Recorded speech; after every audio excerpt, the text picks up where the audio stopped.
지금부터 윤석열 정부의 첫 대통령실을 이끌어갈 주요 인사들을 발표하겠습니다. 이 자리에는 김대기 대통령 비서실장 내정자께서 함께하고 계십니다. 비서실 인선은 김대기 비서실장 내정자와 충분히 협의해서 인선했다는 점을 밝혀드립니다. 먼저 국가안보실 인선을 발표하겠습니다. 국가안보실장은 김성한 고려대 국제대학원 교수입니다. 김성한 내정자는 외교통상부 제2차관을 역임한 외교 안보 분야의 권위자로서 이론뿐만 아니라 정책 수립 및 집행 역량을 두루 갖춘 분입니다. 국내외 안보 환경에 능동적으로 대처해서 국가와 국민의 안위를 지켜내는 컨트롤 타워 역할을 수행할 적임자로 판단했습니다. 국가안보실 1차장은 김태효 성균관대학교 교수입니다. 김태효 내정자는 대통령 대외전략기획관을 역임한 분으로서 이론과 실무를 겸비한 안보 분야의 전략통입니다. 교착 상태에 빠진 남북 관계를 개선하고 원칙 있는 대북 정책 추진의 기틀을 마련해 줄 적임자라고 판단했습니다. 국가안보실 2차장은 신인호 카이스트 을지국방연구소 소장입니다. 신인호 내정자는 국가안보실 위기관리비서관을 역임하였고 풍부한 실정 경험을 보유한 분입니다. 빈틈없는 안보 태세를 강화할 수 있는 정교한 정책을 제시하고 위기관리 역량을 발휘해 줄 것으로 기대합니다. 다음으로 대통령 경호처 처장에는 김용현 전 국방부 합동참모본부 작전본부장입니다. 김용현 내정자는 수도방위사령부 사령관도 지내고 대한민국 수도방위와 특정 경비구역의 경호 업무 역량이 뛰어나 경호처장에 가장 적합한 인물로 판단했습니다. 70여 년 만에 청와대를 국민께 돌려드리며 대통령 집무실과 관저를 옮기는 역사적 시점에 새로운 경호 패러다임을 제시해 줄 것으로 기대합니다. 다음은 비서실 인선을 발표하겠습니다. 먼저 정무수석 비서관의 이진복 전 국회의원입니다. 이진복 내정자는 국회 보좌진으로 정계에 입문한 후에 구청장과 3선 국회의원을 역임한 관록의 정치인입니다. 부드러운 성품과 성실함, 신의를 바탕으로 40여 년간 탄탄하게 정치력을 다져오신 분입니다. 향후 대통령실과 여야를 이어 소통과 협치를 이끌어 줄 것으로 기대합니다. 시민사회 수석비서관에는 강승규 전 국회의원을 발탁했습니다. 강승규 내정자는 언론인 출신 정치인으로서 정치적 역량을 검증받은 분입니다. 다양한 정치 사회 활동의 경험을 바탕으로 국민과 대통령실을 연결해 쌍방향 소통이 가능한 체계를 마련할 수 있는 적임자입니다.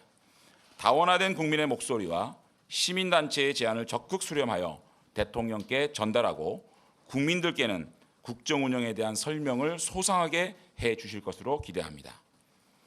홍보수석 비서관에는 최영범 전 SBS 보도본부장입니다. 최영범 내정자는 언론계에서 쌓은 전문성과 현장 경험은 물론 기업의 CI 구축 및 홍보 커뮤니케이션 총괄 지휘 역량을 두루 갖춘 분입니다. 축적된 경험과 경륜을 바탕으로 국내외 언론 및 국민과 적극적인 소통 역량을 보여주실 것으로 기대합니다. 경제수석 비서관은 기획재정부 제1차관을 역임한 정통경제관료인 최상목 대통령직 인수위원회 경제제일분과 간사입니다. 지금 대한민국은 심각한 경제 위기 속에서 시급하게 해결해야 할 경제 문제가 산적해 있습니다. 현 상황을 타개하는 데 자타가 공인하는 거시경제와 금융정책 분야의 전문성을 갖춘 최상목 내정자가 적임자라고 판단했습니다. 사회수석 비서관은 안상훈 서울대 사회복지학과 교수입니다. 안상훈 내정자는 인수위 사회복지 문화 분야 인수위원으로서 윤석열 정부의 사회복지 정책 밑그림을 그리신 분입니다. 윤석열 정부의 국정과제와 사회 분야 핵심 정책이 원활히 수립 추진될 수 있도록 정부 부처와 긴밀하게 소통하고 조율해 나갈 것입니다. 마지막으로 대통령실 대변인에는 강인선 인수위 외신 대변인을 발탁했습니다. 강인선 내정자는 30년 이상 기자로서 활동한 언론인으로서 실전 경험과 폭넓은 국내외 네트워크를 보유한 분입니다. 정부의 대언론 대응의 중요성을 누구보다 잘 아는 만큼 윤석열 정부의 소통 창구이자 메신저로서 최선의 기량을 발휘해 줄 것으로 판단했습니다. 그동안 당선인 비서실을 취재해 주신 우리 언론인 여러분께 진심으로 감사드리고 또 각별히 관심을 가져주신 국민 여러분께도 이 자리를 빌어서 감사 말씀드립니다.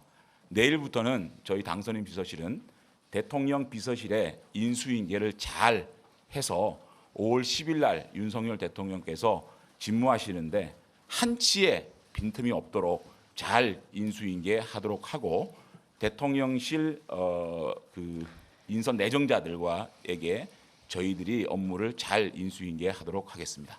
고맙습니다. 네, 이상으로 대통령실 인선과 관련한 발표를 마쳤습니다. 자, 언론인 여러분의 질문에 이제 답을 하는 시간을 갖도록 하겠습니다. 제가 지명할까요?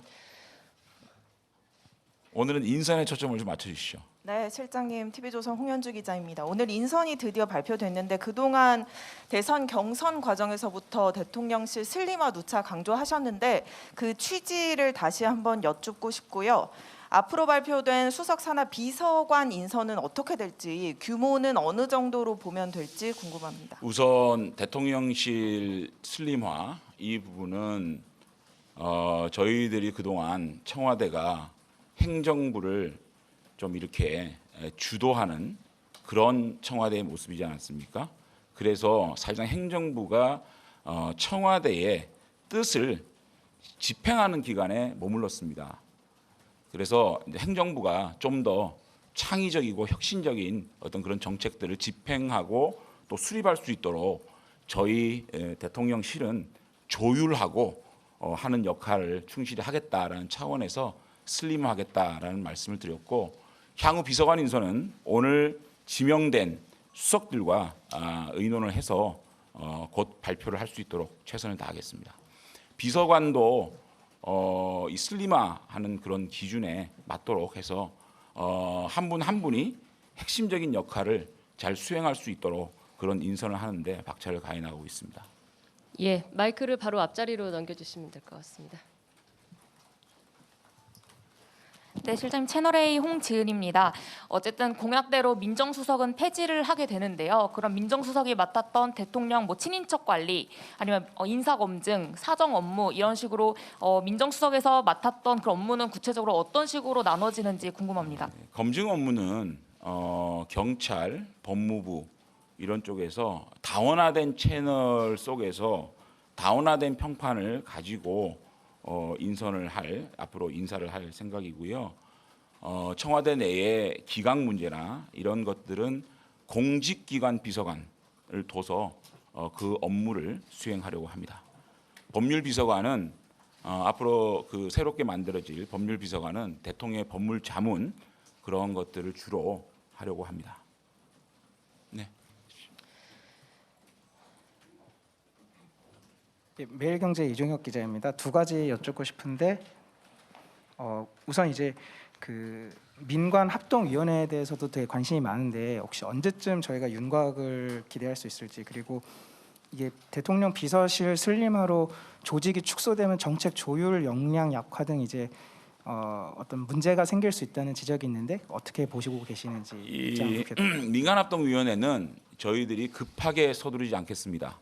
한 분 한 분 좋은 민간의 전문가들을 모시고 또 관에서도 여기에 적합한 소통에 능한 그런 분들을 모셔서 민간위원회를 발족할 생각입니다. 그래서 조금 더 시간을 가지고 인선을 하겠다라는 말씀을 드리고, 또 하나는 그 슬림화에 따른 조율 기능의 약화 이런 것들을 걱정하시는데 뭐 잘 아시겠지만 우리 김대기 비서실장 내정자께서도 정책 분야에서는 탁월한 역량을 가지고 계신 분입니다. 아시겠지만 행정관, 선임행정관, 비서관, 수석비서관, 정책실장, 이번에는 대통령 비서실장까지 참 보기 드문 그 경륜을 가지신 분입니다. 그렇기 때문에 제가 볼 때는 업무의 조율 이런 것에 대해서 한치의 누수가 없을 것이다라는 감히 말씀을 드리고요. 그다음에 한 분 한 분의 인선이 왜 이렇게 늦어지느냐, 그 이유가 슬림화된 조율의 문제점이 없도록 하기 위해서 그런 역량들을 구체적으로 검증하기 위해 시간이 좀 걸리는 겁니다. 그래서 한치의 누수 없도록 그렇게 노력을 하겠습니다. 네, 이 자리에 그 대통령 비서실장 내정자이신 우리 김대기 실장님도 함께하고 계시는데요. 질문은 같이 해주셔도 괜찮겠습니다. 올라오시죠, 실장님. 예, 예. 자, 연합 이동환 기자님.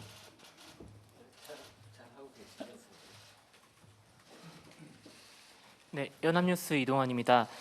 원래는 안보실 편제가 1차장 국방, 2차장 외교 편제 이렇게 돼 있었던 걸로 알고 있는데 이번에는 1차장이 외교를 비롯한 대외 정책을 맡고 2차장이 국방 출신 인사가 된 것으로 보이는데 이게 특별한 이유가 있나요?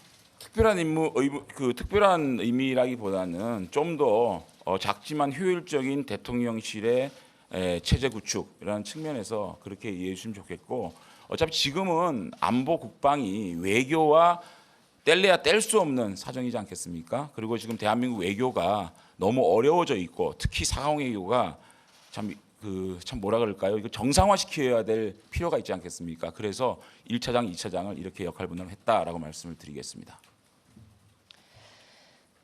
예. 두 분 차례로 드리겠습니다. 질문을 몇 개만 받기로 했는데. 네, 당선인님께서 오늘 직접 발표를 안 하신 이유는 있는 건지 궁금하고요. 법률 비서관의 주진우 변호사 얘기 있는데 이거는 맞는 건지도 궁금합니다. 그러면 오늘 발표를 했겠죠?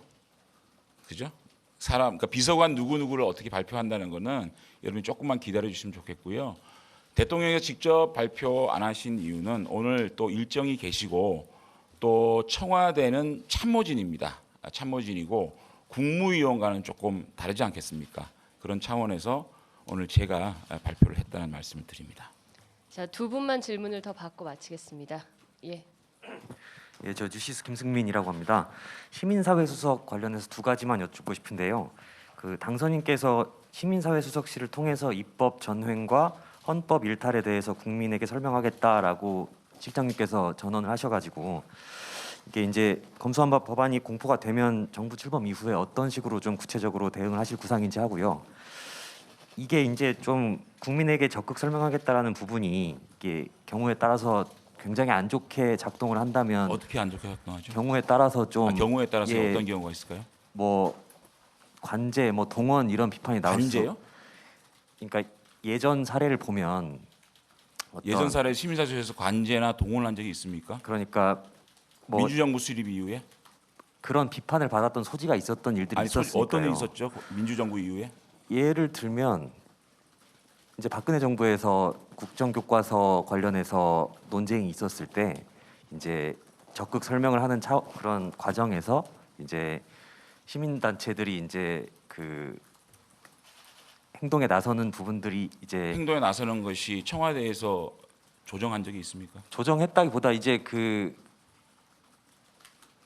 그런 어떤 민의 수렴하는 과정이 정당을 통해서가 아니라 이제 대권이 행정권인데 이제 직접 대통령이 민의를 수렴하고 국민에게 직접 설득하고 설명하고 또 국민의 목소리를 대통령에게 바로 전달할 수 있는 그러한 기구를 좀 더 확대 재편하는 게 문제가 있습니까?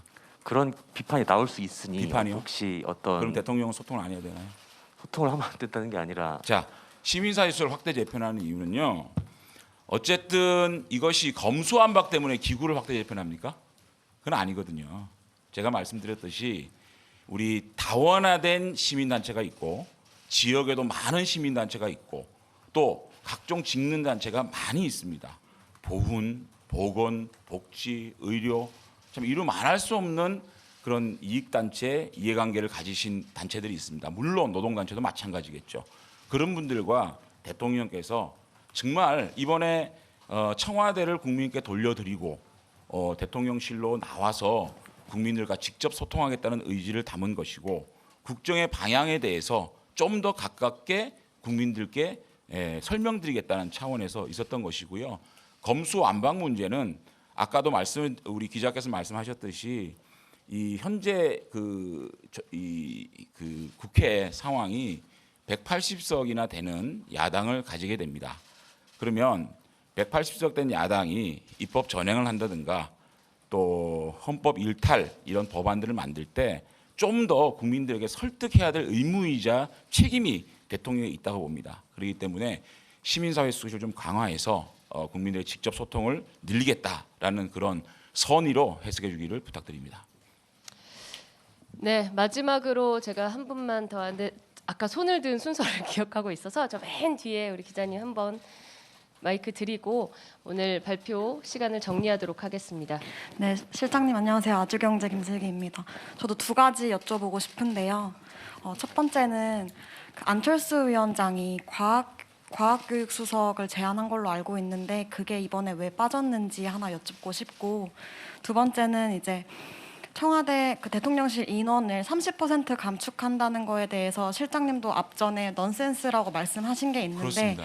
그게 아직까지도 유지되고 있는 입장이신지 여쭤보고 싶습니다. 과학교육 수석의 필요성 그 안철수 위원장님께서 공식적으로 제안한지는 모르겠습니다만은 그런 언론 보도를 본 적이 있습니다. 과학과 교육의 중요성을 누가 모르겠습니까? 그런 것들이 행정부에서 잘 개혁되고 잘 진행되기를 바랍니다. 그래서 교육비서관도 있고요.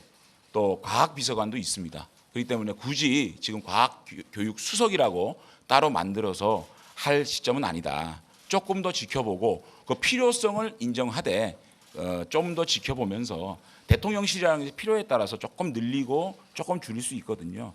그런 차원에서 바라봐 주셨으면 좋겠습니다. 각 부서나 또 지역에서 대통령실 직속으로 기구를 만들어달라라는 요구가 끊임없습니다.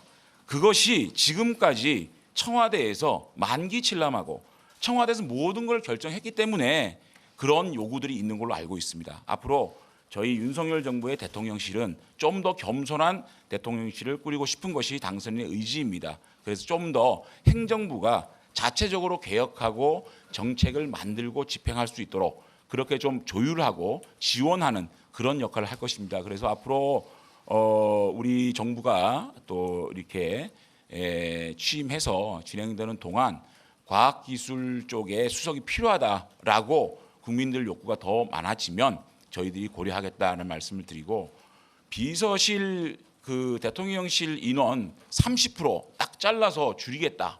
그 기준 어떤 기준으로 30%를 줄이겠다는 것도 모호하거든요.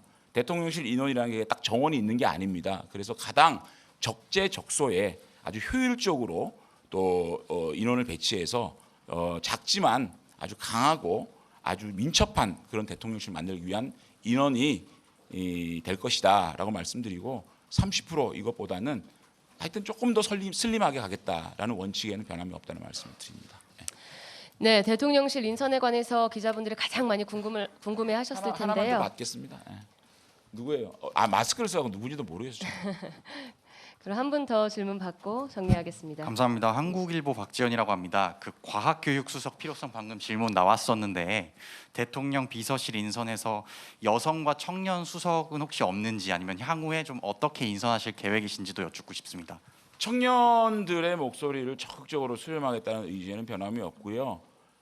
각 비서실, 수석실의 행정관으로 각 분야별로 청년들이 많이 좀 들어갈 수 있도록 향후 인선에서 노력을 하겠다라는 차원에서 이해해 주시면 좋겠고요. 어쨌든 사회수석실에서 그러한 인구 부분, 아동 부분, 가족 부분을 담아낼 수 있도록, 또 특히 우리 사회수석께서 사회복지 쪽의 전문가입니다. 그런 차원에서 수석이께서 그런 문제들을 각별히 챙기실 것이라고 말씀드리겠습니다. 네, 대통령실에 관한 아주 가장 자세한 대답을 오늘 들으셨을 거라고 생각을 하고 오늘 질의응답 시간을 마치도록 하겠습니다. 고맙습니다. 예.